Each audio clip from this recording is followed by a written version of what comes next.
Welcome to the latest episode of Five on the Floor on the Five Reasons Sports Network. Thanks for joining us on your favorite podcast app, Red Circle, Google Podcasts, Apple Podcasts, Spotify, also the Five Reasons YouTube channel. If you're watching us there, make sure you hit like and subscribe. Also check out fivereasonsports.com, spell that one out, and check out our great sponsors. That includes our friend Arash. You can find him at mortgagebyarash.com. That's mortgagebyarash.com. There it is. You can find him there. And here's what you can get there. You get competitive rates, down payment options as low as 3%, fast closings. We know these days, if you got a piece of property that you're trying to buy, you want to get in there quickly. Most in less than 20 days. Credit scores starting at 620. First-time homeowner programs are available, and also borrower assistance programs are available to help with the down payment and closing costs. So reach out to our guy, Arash, big Miami Heat fan as well. Mortgagebyarash.com. The phone number is 954-601-3708. Again, that's 954-601-3708, based right here in Sunrise, Florida, not too far from the Eastern Conference champion Florida Panthers. And now, today's episode. Down the Biscayne. Yikes. Five on the floor. Ride for my dogs. Where here's the thing. You can check the score. Hustle hard, couple scars. Wearing rubber frauds. Just like Butler said, you in trouble, y'all. Kept the floor playing. Got it all banned. Y'all seen the block. Stop with one hand. And Pat we trust. It's power, have the guts. We're here to bring the heat. Y'all can hang it up. Welcome to Five on the Floor, a daily insider show on the Miami Heat and the NBA, featuring Ethan Skolnick, Greg Sylvander, and Alex Toledo, plus others from the Five Reasons Sports Network. I feel like we need to update that. Brady's here with us also. Here's today's floor plan. We got Alex Toledo. You can follow him at Tropical Blanket. We got Brady Hawk. You can follow him at Brady Hawk 305 and at various other podcasts around the country. No Greg Sylvander today, so one of us has to embody his spirit because he's not going to be happy with us. He sent a text message. What was it? I'm going to take a look at it. This came in a little bit earlier. Don't do a gutless episode. Yeah, don't do a gutless episode. He warned us here. Don't do a gutless episode. He couldn't make this particular episode. We're recording this on a Friday evening. So maybe that'll be the title of this. But then look, we say don't do a gutless episode. So we let Alex put the chyron here on the bottom of the YouTube channel, and his title is Will the Heat End Up on the Wrong Side of History? So I just want to be clear to Greg and everybody else, Alex is gutless. But so are the rest of you, because I did this poll prior to, what was it? Game 5, okay? Or after the loss in Game 4, when a 3-0 lead became a 3-1 lead. The level of concern about the Miami Heat. Most people were unconcerned. They were even annoyed at me for even suggesting that they could be concerned. Today was a little different. I did an emoji poll. Thanks to our friends over at Smarty Pants Marketing. Check them out at smartypantsmarketing.com. 3 alarm fire, 26%. 2 alarm fire, 36%. That's 62% of you. This is a lot of people, too. This is more than 2,500 votes. 62% of you are seriously panicked at this stage. 1 alarm fire, things are okay. We'll figure it out in the third quarter. 26%, and 12% of you are fine. They think this is all going to be fine.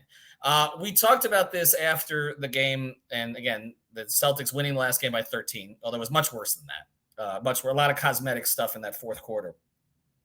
But we talked about it afterwards, about the idea of it's sort of the order the games have been won to a certain degree here that has Heat fans feeling a certain way, and it's also the way that the Heat have played for pretty much the last 5.5 quarters. Pretty much since the middle of the third quarter on, they have not, since that 9-point lead, they have not played well. And there's also the precedent and the history and the fact that Alex Rodriguez and Derek Jeter were actually at the last Miami Heat home game probably doesn't help this, because they were on the wrong side of that 2004 series against the Boston Red Sox, where they led 3-0 and also led by a run in the 9th inning, and then Dave Roberts stole a base. The game went to extra innings, and that was the start of a 4-game comeback for the Red Sox, who at the time were the only baseball team to do that on the way to their first World Series. I'll just put it this way, and just before we get into the specifics of this and where this is going and why this is being framed in such a negative context by Alex and others, he's the gutless one. I will ask you first, Brady. What would you have voted on this poll? 3 alarms, 2 alarms, 1 alarm, or it's okay? I would definitely vote 1 alarm, just because you can't be asleep. Like, you put the sleeping emoji. You can't be asleep right now. Miami better not be asleep tomorrow night. Like, that cannot be the goal here. But I don't know if I'm 2 alarms yet. I'm probably 2 to 3 alarms if they lose in the next one. But that's when the series is even. That's when you need to really start to worry. They just have to take care of home court. And I don't think you can be overly panicked at 3 alarms and all of that stuff right now. So shout out to Greg. We are not gutless over here. We'll probably be a lot more gutless tomorrow after the game if we're still heading into Monday. But for now, I'm definitely 1 alarm. Well, I had the guts to book a plane to Denver, which I'm going to be blamed for if this doesn't work out the right way. Alex, 3 alarms, 2 alarms, 1 alarm, or sleep? Okay, look. So I'm going to tell you what I voted, and then I'll give you my real answer. By the way, shout out to you for including the sponsor in your all emoji poll. Yeah, no problem. Awesome content work by you. Just including the emojis as a way to, come up with content for 5 on the floor. Just incredible stuff. I can really learn. I'm on my game even if the Heat aren't, Alex. Man, I can learn a lot. It doesn't affect me. Playoff Ethan.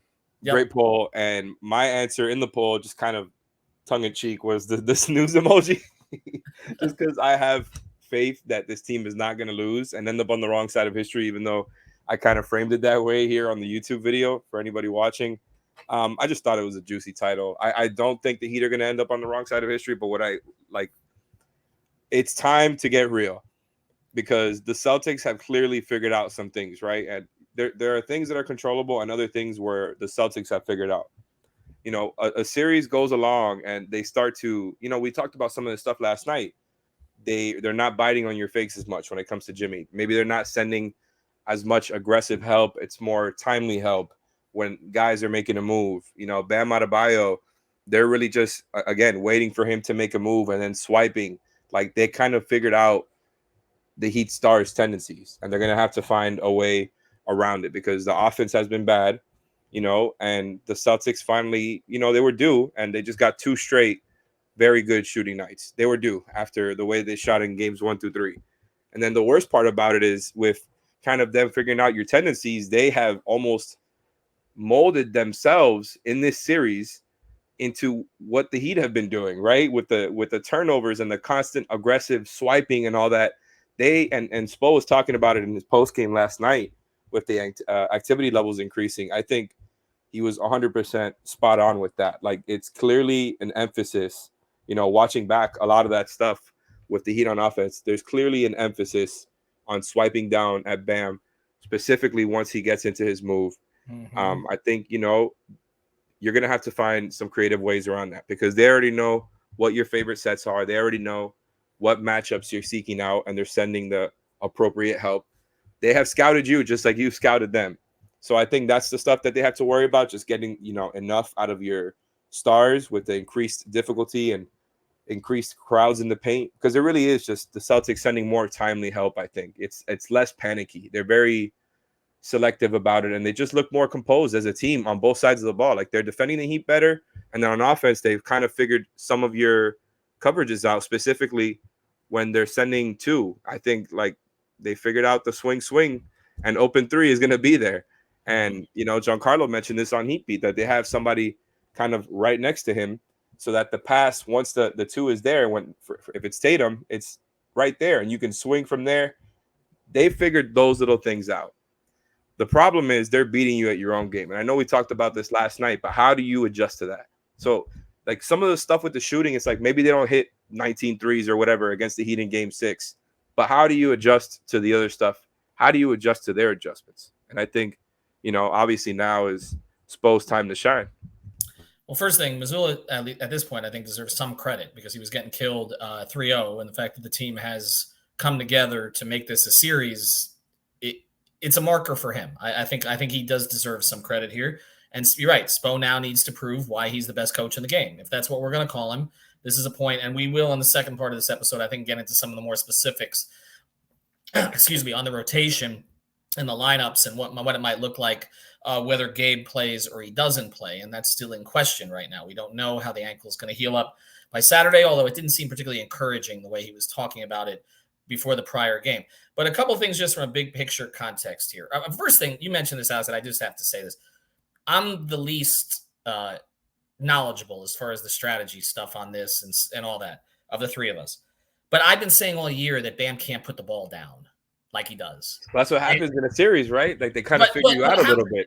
How is it took a team this long to figure it? Because this has been an irritate. Like this has been patently obvious with Bam the entire year that he does this. I'm surprised it's taken a team this long.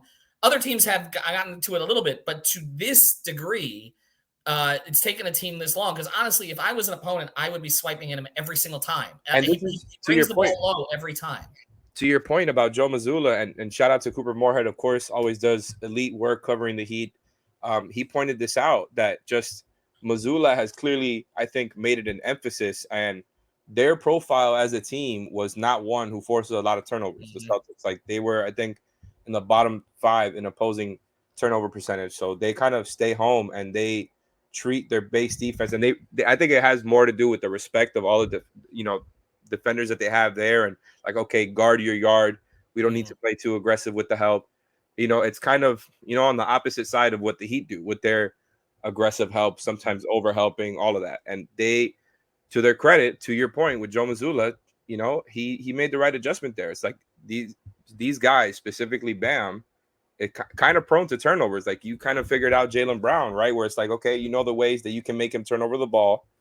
And in a similar way, it's happening with Bam. And I think there's almost another parallel there with Jimmy and Tatum, where it's like we're saying, maybe don't send 2 so often at Tatum. Don't make it easy for him, because he's able to make some of those easier reads. And to a similar degree, in the beginning of the series, the Celtics were sending probably a little bit too much help to Jimmy and stopped sending, I think, the obvious expected doubles. And it's probably helped them out a little bit more. Like I think there are some parallels here with these teams' first and second best players and some of the things, some of the adjustments going on. Well, because Tibbs went the other direction in his series. He just kept sending the double. He sent more doubles as the series went on. It wasn't working. A couple more sort of big picture things here. First thing, here's the craziness of this to put this into a little bit of perspective. All right. This stat was put out, I think, by Legion Hoops today. The last 3 Eastern Conference Finals between these teams, the Celtics won Game 5 by 13 points. The Heat won the prior 2 Game 6s. And then we're going to get into Jimmy here in a second. But Brady, could you give the numbers that you gave out today on Jimmy, who seems to be one of the worst Game 5 playoff players in history, but then one of the best Game 6 players for some reason? Yeah, so to your point, you said about the kind of losing to the same team in the same game by the same number of points. In the bubble, Jimmy had 17 points on 5 of 11 shooting in a loss, so only got up 11 shots. Last year, he had 13 points on 4 of 18 shooting, so a very inefficient game in Game 5. And then this game is 14 points on 5 of 10 shooting. So very similar games. The only difference is obviously last year's was at home. This one is on the road in TD Garden when it happens. But other than that, there has not been much difference. And then I looked at kind of the following game, like what's been his performances in Game 6. We know about the one last year already, the 47-8-6 game in the big one to kind of force a Game 7. But in the bubble, he had 22-8 in a win. I know that was a big Bam game in that little closeout in the bubble. But Jimmy played well. He played his role and kind of played that way. And there was another win for them in that Game 6. And obviously this one's to be determined. So there's been a trend in all of these. But I don't think trends matter with these two teams, as we've seen, because you look at neither team has played well at home. Both teams, when they have wins, they kind of have these blowout wins where it just feels like the fourth quarter doesn't end up mattering. Like there's just so many factors here. So we'll see what happens. But I will say, to kind of put a bow on what we were talking about before in terms of panic, the one thing I was going to say is the one thing you don't want from this team is the fact that I think the most important aspect of them is that they play loose. And we talk about their mental stability from their role players and the fact that they just always seem to they never tense up. They cannot play tight right now. They cannot be having the mindset of like, okay, this team's creeping up, and to Alex's great title point, not ending up on the wrong side of history. It's like you cannot have that mindset, because if they start playing tight and not playing their same style, it's going to be obvious and things could go south quick. So that's the one element of panic, in my opinion. But we cannot turn on them and say, and we've had this conversation all playoffs about how mentally stable they've been, how great of a leader Jimmy Butler is, and the ways that they've been able to kind of move past that, and Erik Spoelstra has been able to put them in a position. I don't think you can jump off ship yet, but I think that's something to look for. You got to see their style and make sure they're playing loose and free. Well, it's a balance here, because on one hand, they need to play loose, but they can't play complacent, and because they can't think they're better than they are. So they have to play desperate but loose. That's a tough combination here. to find. They have found it at times during the playoffs, but it looks like it fell away the last 2 games. And honestly, it starts with Jimmy and Bam. And then you talk about Bam and Kyle with 10 turnovers in the last game, more than the entire Celtics team. That shouldn't be happening with 2 playoff season veterans. One guy who's been to an NBA Finals, although he didn't get to play much in it, and another guy who has won an NBA championship. Like, that should not be happening at this stage. We do want to mention a sponsor, and then we're going to get to some of the rotation starter type stuff. And then in the last part of this, we'll try to put a bow on the entire thing as we look forward to tomorrow. We do want to mention our friends over at Water Cleanup. That was a mess in Boston yesterday. We'll see if Michael Robert and the team can get up there. If you're watching on YouTube, that's what it looked like in TD Garden for the Heat.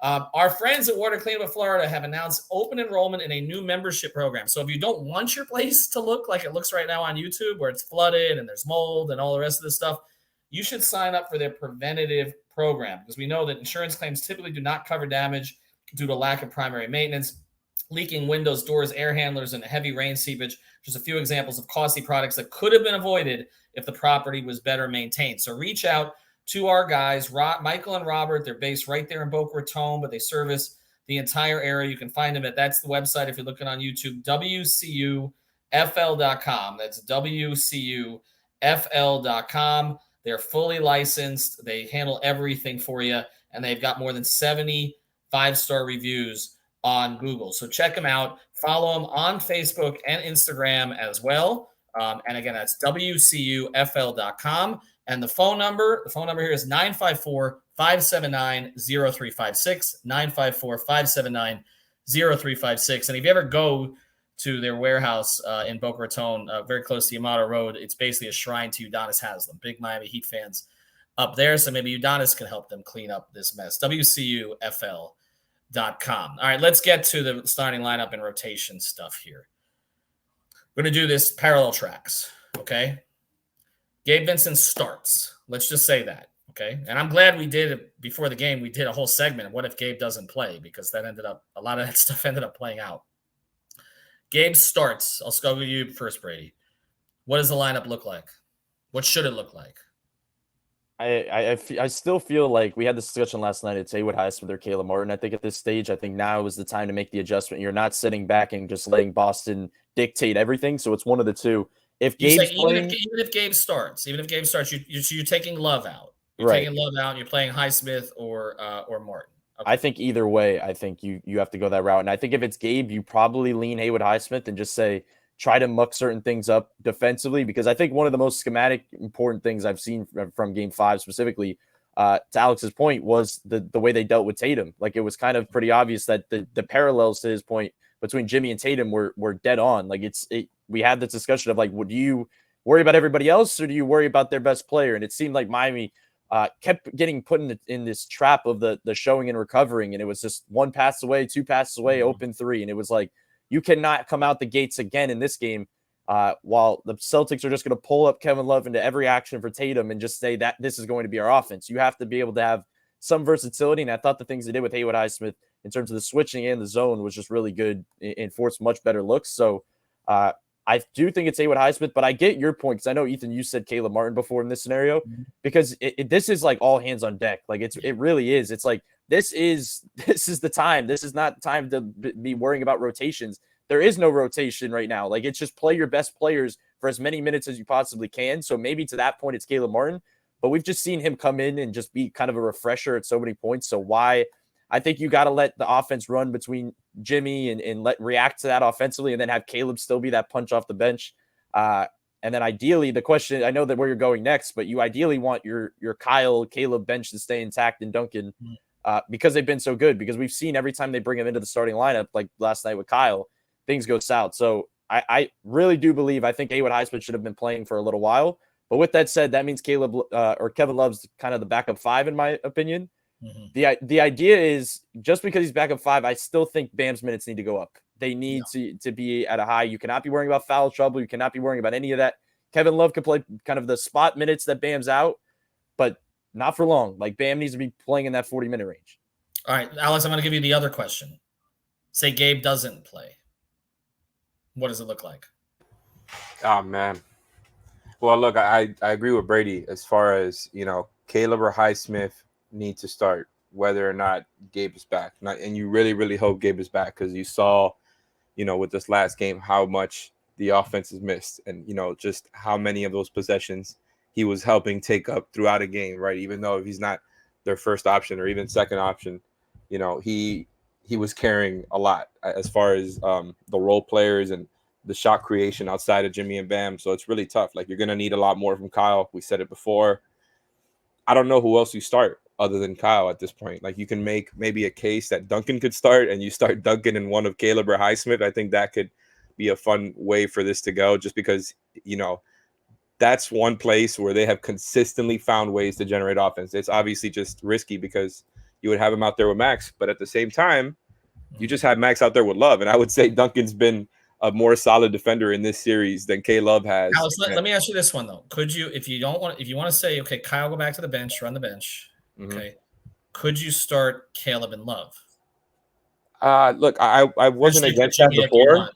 I actually mentioned that before the series started, but that was when I knew that they were going to do the two big lineups. And since they've kind of moved away from that, I do think, Love should not be a staple in that starting lineup. And it's not just to blame everything on him because the starters period, the way they started off the game specifically, like everything was bad. It wasn't just K Love, but like what Brady was talking about there, the showing and recovering, it's constantly getting guys so far out of position. Like, we know that they concede threes and open threes to some of their lesser shooters, but the amount of distance and time those guys had to set their feet and take a shot, like those are practice shots. And I've said before, like good indicators of how well the Heat's defense is performing is how much time is there before a closeout comes. Like if there's an open three, but it's the closeout is there, it's sharp, it's usually because their defense is on a string. Last night was the complete opposite. Like, it's one thing to leave Smart and Derek wide open, but those guys had like 3 seconds to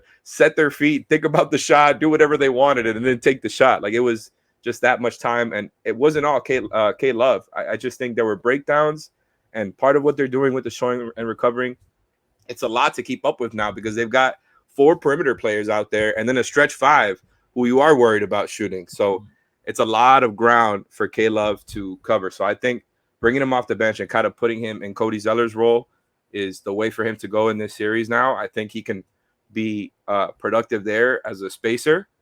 But, like ever since the 2 big lineups stop, I think now you got to go back and, like Brady was saying there, you play your best players. I could see the case for either one of Caleb or Highsmith. And, we talked about before him wanting to keep the bench rotations intact. And maybe that's the case for Highsmith and why he started in the second half. But to me, you play your best players. And Jimmy, Bam, and Caleb have kind of been your big 3 in this playoffs. And I think Caleb is right there. Gabe is right there. You got to play your best players at this point. He was a starter for a long time. They already know how to work with each other. And if you're going to go zone with Love as the backup 5 because you're worried about it, and Duncan is also coming off the bench, and I think Highsmith fits really well coming off the bench. So I probably lean Caleb as a starter, Highsmith off the bench. We see more of him, like Brady was talking about, less of Love, and not only because of him, just more because I want to see Jimmy and Bam play 45 minutes. Yeah. I want to see them, this type of game. What was everything for it throughout the season, right? All the minutes management and all the missed games and all of that. Like, you've gotten to this point now where they know they cannot lose, right? Like, I'm sure they would have confidence going into Boston Game 7, all of that. We know they're confident. We know they can win over there. But they have to treat this game like a Game 7, which means you got to play your star players a shit ton of minutes. Excuse me, sorry for the language. You got to go Tom Thibodeau mode for a game like this. So I'm there. Caleb Martin should start. I'm just putting it out there. I like the Highsmith idea, but look, if you're going to get Caleb to 40 minutes, then play him the first 6, okay, of each half, all right, the first 8, and you go from there, and then you mix and match. I'm with you. And we're going to get to this on the other side of the break, but he needs to start. And like you mentioned, their lineups with him as a starter were good this year. That was, and honestly, the rebounding numbers were better at times with Caleb as a starter. And even the lineup with Lowry starting with him. We talked about it. They didn't get to it as much as they thought they would, but that was the opening day starting lineup. Go to the opening day starting lineup, especially if they're playing small. Like I don't. Then you play Caleb, you put him in the starting lineup, and honestly, I would seriously look. Even if Gabe does not play, I would seriously look at putting Caleb in the starting lineup with Love, or even Highsmith. I don't think Kyle Lowry can start this game. I just don't. Caleb and Duncan is my sleeper pick if Gabe doesn't play next game. That's an option too, but I don't think Lowry can start this game. I don't. His last 4 games have been atrocious, and as good as he was in the previous games, which we gave him credit for, he's at the unplayable stage right now, which is typically when he pops up and has a game like this. But he's been unplayable, okay, over the last few games. I'm sorry, he just has been, and we gave him credit for the good stuff, but it hasn't. Remember what he did Game 6 last year.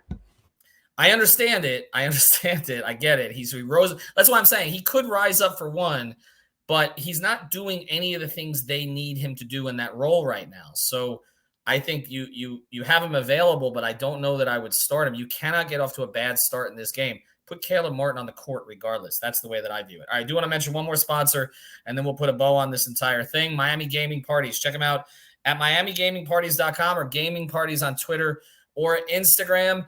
If you've got an off day here, we've had Panther and Heat games pretty much every night, but we'll see if the Heat can close this thing out. You'll have a few days. Graduation for everybody coming up. So your kid plays video games, right? All kids play video games.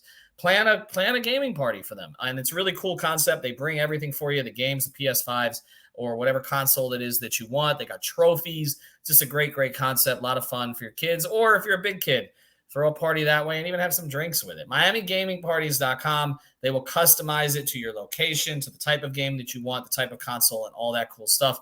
Check them out. Again, it's MiamiGamingParties.com. All right, we're going to do this one quickly here, okay? So I'll just ask. Alex, you kind of answered the question I to a certain degree. This is the season, right?